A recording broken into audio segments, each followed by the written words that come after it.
আসসালামু আলাইকুম। Hello guys, আশা করি আপনারা সকলেই ভালো আছেন। আজকে আমি আপনাদের দেখাবো ঘরে থাকা কিছু আম দিয়ে তৈরি করে নিব সুস্বাদু মজাদার আমছত্ত্ব। আমার অনেক প্রিয় একটি আচার। আমছত্ত্ব পছন্দ করে না এমন মানুষ খুবই কম। আমছত্ত্ব ছোট বড় সবারই পছন্দের আচার। আমি এখানে কাঁচা আম নিয়ে নিয়েছি। এবার খোসা ছিলে আমগুলোকে পিস পিস করে কেটে নেব। আমি আমগুলোকে ছিলে পিস পিস করে কেটে নিয়েছি, ধুয়ে পরিষ্কার করে নিয়েছি। এবার চুলায় একটি প্যান বসিয়ে দিলাম, দিয়ে দেব আম,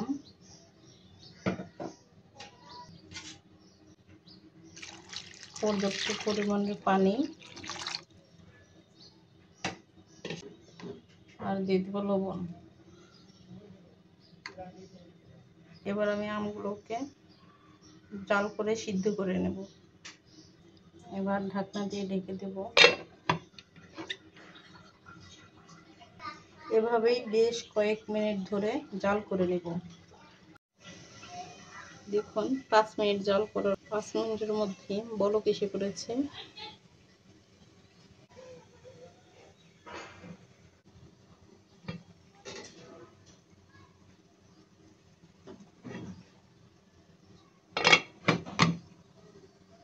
এভাবে আরো কয়েক মিনিট জাল করে নেব।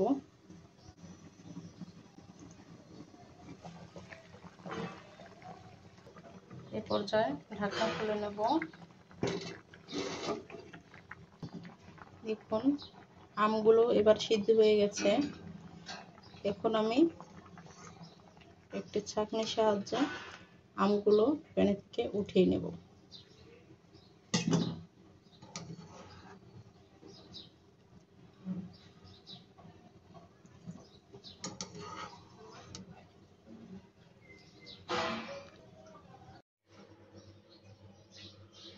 দেখুন আমের টুকরাগুলোকে ভালোভাবে সিদ্ধ করে উঠিয়ে নিয়েছি। এবার এগুলোকে আমি ব্লেন্ড করে নেব। ব্লেন্ডারে জার দিয়ে দিয়েছি, এবার ব্লেন্ড করে নেব।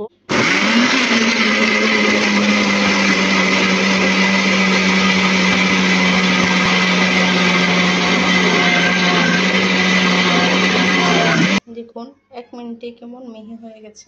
এবার ব্লেন্ড করা আমগুলো দিয়ে দিব। আমগুলো প্যানে দিয়ে দিলাম।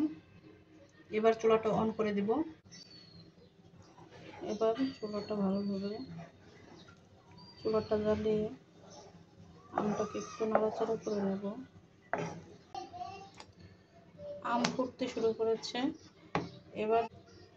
এবার দিয়ে দিব চিনি স্বাদ মতো।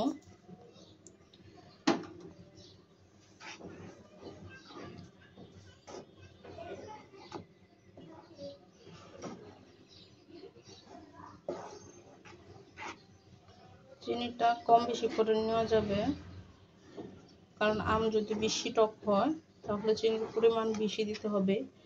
এবার দিয়ে দেব বিট লবণ।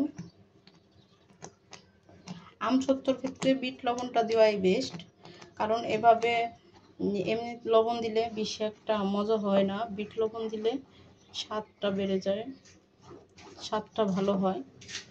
তাই আমি এখানে বিট লবণই দিয়ে দিচ্ছি।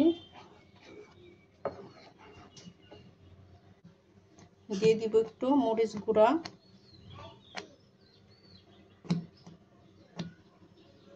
মরিচ গুঁড়া দিয়ে ভালোভাবে নাড়াচাড়া করে মিশিয়ে নেব।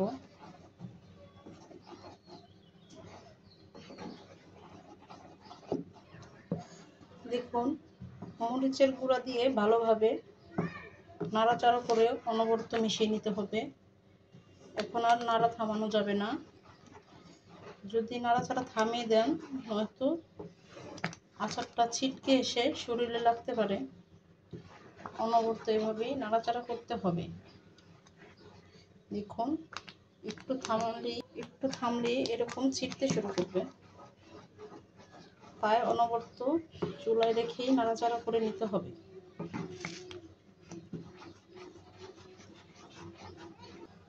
এবার উপর দিয়ে দিয়ে দিব ভাজা মরিচের গুঁড়া।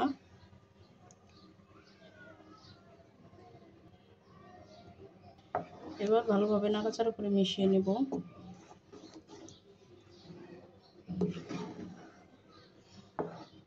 দেখে বুঝতে পারছেন কতটা ঘন হয়ে গেছে। এবার চুলা থেকে নামিয়ে নেব। আমি এখানে স্কোয়ার শেপের একটি ট্রে নিয়ে নিয়েছি। এবার এটার ভিতরে একটু সরিষার তেল দিয়ে দিব। ভালোভাবে ব্রাশ করে নেব। আমসত্ত্ব যখন শুকিয়ে যাবে তখন আর এটার গায়ে লেগে থাকবে না। এবার এটার ভিতরে আমসত্ত্ব দিয়ে দেব। এবার ঢেলে নেওয়ার পর এটাকে সমানভাবে মেলে দিব।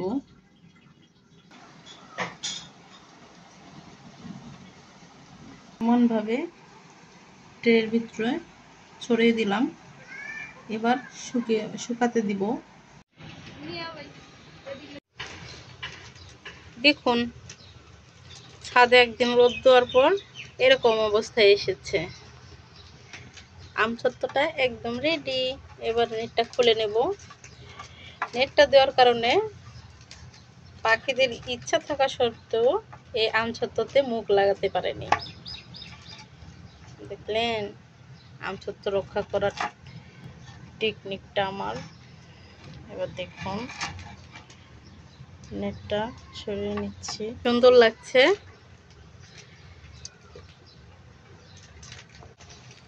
দেখুন এবার আমসত্ত্বটাকে আমি এটা থেকে উঠিয়ে নেব। তেল দেওয়ার কারণে এক পাশে এরকম ধরে দেখুন আলতো হাতে টান দিলেই কি সুন্দর হয়ে আমসত্ত্বটা উঠে যাচ্ছে।